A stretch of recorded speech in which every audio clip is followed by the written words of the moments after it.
তোর বাপ লাগি রে, তুই আমার লগে জয়তানি করো। ইয়া আল্লাহ দুলা ভাই এটা কি কইলো? না না না জামাই একটার পর একটা রং করে দিতেছে, একটার পর একটা রং করে দিতেছে। এই বাপ বানায় আলতাছে, এই কি করে আলতাছে, এই যে বিয়া থুয়ে বাসর করে আলতাছে। জামাই এটা কি? এই রোহিণী না বাবা কও কবুল। না গো, তোমরা আমার গোল্লা গায়ে আমাকে বাদে কবুল করে। আরে বিয়া হইলে তো মিষ্টি মুখ করায় না জামাই বেড়া। ই মাগি আরো বেশি তালাক, আমার মুয়া গোল্লা দেয় এটাও দিলে গে ডাইরেক্ট মুয়ের ভিতরে হারাই দিতে। হ্যাঁ এইটা তো ঠিক। বাবা একবার কবুল কও, 1 ডজন গুল্লা আইনা দিব। বইন বইন।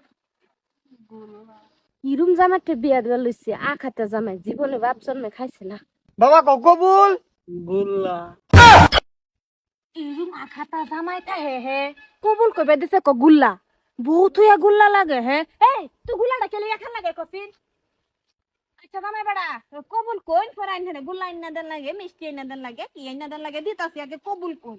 গোল্লা আচ্ছা আন হে গুন্নি দিদি লাগুন যে ওয়াস লাগুন যে বাল মরল এ বাল লাগুন, যেটা মরল এটা লাগুন, এটা তো আমার কোনো আয়োজন না। তা আমার গোলাটা কেলে গেল এই বালের বেড়ায় আমি করতাম না, বেড়া ক্যান্সেল। আরে বাবা যাও না।